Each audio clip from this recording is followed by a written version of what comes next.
Hello, നമുക്കിന്നൊരു kebab ഉണ്ടാക്കാം. Malai kebab. Air ഫ്രയറും ഓവനും ഒന്നും ഇല്ലാത്തവർക്കും ഉണ്ടാക്കാം. നമ്മളിത് പാൻ യൂസ് ചെയ്തിട്ടാണ് ഗ്രില്ല് ചെയ്തെടുക്കുന്നത്. ഞാനിവിടെ 900 ഗ്രാം ചിക്കൻ ബ്രസ്റ്റാണ് എടുത്തിട്ടുള്ളത്. അത് ക്യൂബായിട്ട് കട്ട് ചെയ്തിട്ടുണ്ട്. ഇച്ചിരി വലിയ ക്യൂബായിട്ട് തന്നെ കട്ട് ചെയ്തിട്ടുണ്ട്. ചിക്കനിൽ ഒട്ടും തന്നെ വെള്ളം പാടില്ല കേട്ടോ. നമുക്കതിൻ്റെ മസാല റെഡിയാക്കാം. പച്ചമുളക്, വെളുത്തുള്ളി, ഇഞ്ചി, പാഴ്സ്ലി ലീഫ്. നിങ്ങൾക്ക് പാഴ്സ്ലി കിട്ടുന്നില്ല എന്നുണ്ടെങ്കിൽ മല്ലിയില യൂസ് ചെയ്താലും മതി. ഒരു ജാതിക്കുരു എടുത്തിട്ടുണ്ട്. 4 ടേബിൾ സ്പൂൺ നല്ല കട്ട തൈര് എടുത്തിട്ടുണ്ട്. പിന്നെ ഒരു 3 ടേബിൾ സ്പൂൺ ക്രീം ചീസ് എടുത്തിട്ടുണ്ട്. തൈര് എടുക്കുമ്പോൾ അതിൽ വെള്ളം ഒന്ന് സ്ട്രെയിൻ ചെയ്ത് കളയാൻ നോക്കണേ. നമുക്ക് മസാല പ്രിപ്പയർ ചെയ്യാം. അതിനായിട്ട് ആദ്യം നമുക്ക് നട്ട്മഗ്, ജാതിക്കുരു ഒന്ന് ഗ്രേറ്റ് ചെയ്തെടുക്കുന്നുണ്ട്.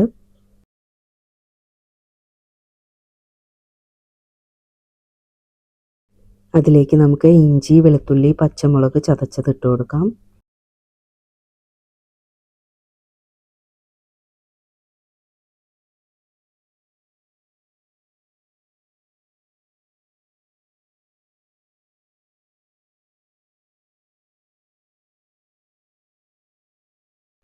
അതിലേക്ക് 1/2 ടീസ്പൂൺ ഏലക്കായ പൊടിച്ചത്, 1/2 ടീസ്പൂൺ ഗരം മസാല, 1/2 ടീസ്പൂൺ ജീരകം പൊടിച്ചത്, പിന്നെ പാഴ്സ്ലി ചോപ്പ് ചെയ്ത് ഇട്ട് കൊടുക്കാം. പാഴ്സ്ലി ഇല്ലാന്നുണ്ടെങ്കിൽ നമ്മുടെ മല്ലിയില ഇട്ട് കൊടുത്താലും മതി. 1/2 ടേബിൾ സ്പൂൺ കുരുമുളക് പൊടിച്ചത്. പിന്നെ നമുക്ക് തൈരും ചീസും ഇച്ചിരി ഉപ്പും ഇട്ടിട്ട് നന്നായി മിക്സ് ചെയ്ത് അതിലേക്ക് ചിക്കൻ ഇട്ടിട്ട് മാഗ്നേറ്റ് ചെയ്ത് വെക്കാം. ഉപ്പ് വളരെ കുറച്ചിട്ടാൽ മതി. നമ്മുടെ ചീസിലും ചെറുതായിട്ട് ഉപ്പുണ്ടാവും. ഒരു 1/4 ടീസ്പൂൺ മതിയാവും. ചിക്കൻ ബ്രസ്റ്റ് ആവുമ്പോൾ ഉപ്പ് പെട്ടെന്ന് പിടിക്കും. അതുകൊണ്ട് വളരെ കുറച്ച് ഉപ്പിട്ടാൽ മതി. ഇനി ചീസ് യൂസ് ചെയ്യില്ല എന്നുണ്ടെങ്കിലും കുറച്ച് ഉപ്പിട്ടാൽ മതി. നിങ്ങൾക്ക് ചീസ് അവൈലബിൾ അല്ല എന്നുണ്ടെങ്കിൽ വെറും തൈര് യൂസ് ചെയ്തിട്ട് ചെയ്താലും മതി. പുളി ഇല്ലാത്ത തൈരാണ് വേണ്ടത്. പുളി ഇല്ലാത്ത തൈരാണെന്നുണ്ടെങ്കിൽ അതിലൊരു ലെമൺ ഒഴിച്ചു കൊടുക്കാം. ഇനി പുളിയുള്ള തൈരാണെന്നുണ്ടെങ്കിൽ ലെമൺ ഒഴിക്കണ്ട. ഇതിൽ നമുക്ക് ഫ്രഷ് ക്രീം വേണമെങ്കിൽ ആഡ് ചെയ്ത് കൊടുക്കാം. മറ്റേ ലിക്വിഡ് ടൈപ്പ് ഫ്രഷ് ക്രീം അല്ല, കുറച്ച് തിക്കായിട്ടുള്ള ഫ്രഷ് ക്രീം കിട്ടും. അത് വേണമെങ്കിലും യൂസ് ചെയ്യാം. അപ്പോൾ തൈരിൻ്റെയും ചീസിൻ്റെയും ക്വാണ്ടിറ്റി കുറച്ചാൽ മതി. ചാർക്കോളിൽ വെച്ചിട്ടാണ് ഗ്രില്ല് ചെയ്യുന്നതെങ്കിൽ ഇത് നല്ലൊരു റെസിപ്പിയാണ്. നിങ്ങൾക്ക് മാഗ്നേറ്റ് ചെയ്തിട്ട് ഫ്രീസറിൽ സ്റ്റോർ ചെയ്യുകയാണെങ്കിൽ ഫ്രീസറിൽ സ്റ്റോർ ചെയ്ത് വയ്ക്കാം. അല്ലാന്നുണ്ടെങ്കിൽ കുറച്ച് നേരം റെസ്റ്റ് ചെയ്തിട്ട് നമുക്ക് അത് ഗ്രില്ല് ചെയ്തെടുക്കാം. പാന് നല്ല ചൂടായതിന് ശേഷം നമുക്കൊരു പീസ് ബട്ടർ ഇട്ട് കൊടുക്കാം. ബട്ടർ ഒന്ന് മെൽട്ടായി വരുമ്പോൾ നമുക്ക് ചിക്കനൊക്കെ ഇട്ട് കൊടുക്കാം.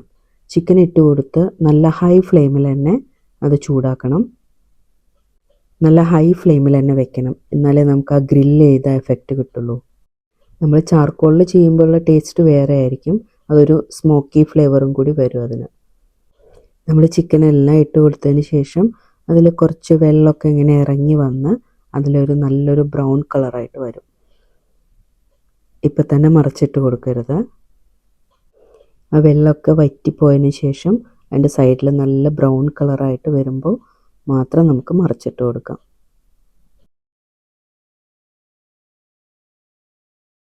അതേ വെള്ളമൊക്കെ വറ്റി വന്നിട്ടുണ്ട്. നമുക്കത് മറിച്ചിട്ട് കൊടുക്കാം. കണ്ടോ, നല്ല ബ്രൗൺ കളറായിട്ട് വന്നില്ലേ? നമ്മളിത് മറിച്ചിട്ട് ആ സൈഡും അതുപോലെ തന്നെ ചെയ്തെടുക്കുക. നല്ല ബ്രൗൺ കളറാവുന്നത് വരെ വെയിറ്റ് ചെയ്യുക. ഓവനിൽ എയർ ഫ്രയറിലൊക്കെ വെച്ച് ചെയ്യുന്നതിനേക്കാളും ടേസ്റ്റ് കൂടുതൽ ഇങ്ങനെ ചെയ്യുമ്പോഴാണ് തോന്നിയിട്ടുള്ളത്.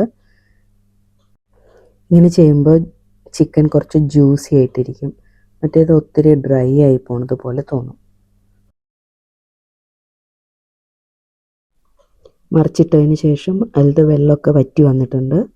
നമുക്കത് വീണ്ടും ഒന്ന് മറിച്ചിട്ട് കൊടുക്കാം.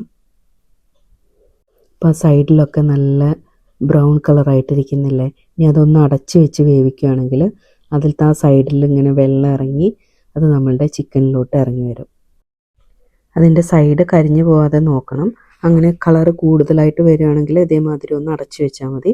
അപ്പോൾ ആ വെള്ളം ഇങ്ങനെ ഇറങ്ങി വരുമ്പോൾ ആ സൈഡിൽ നിന്നുള്ളതൊക്കെ ഇങ്ങനെ ആ വെള്ളത്തിലോട്ട് അങ്ങോട്ട് ഇറങ്ങിപ്പോക്കോളും. ഇതേപോലെ 2 സൈഡും നല്ല ഗ്രില്ല് ചെയ്തെടുക്കാം.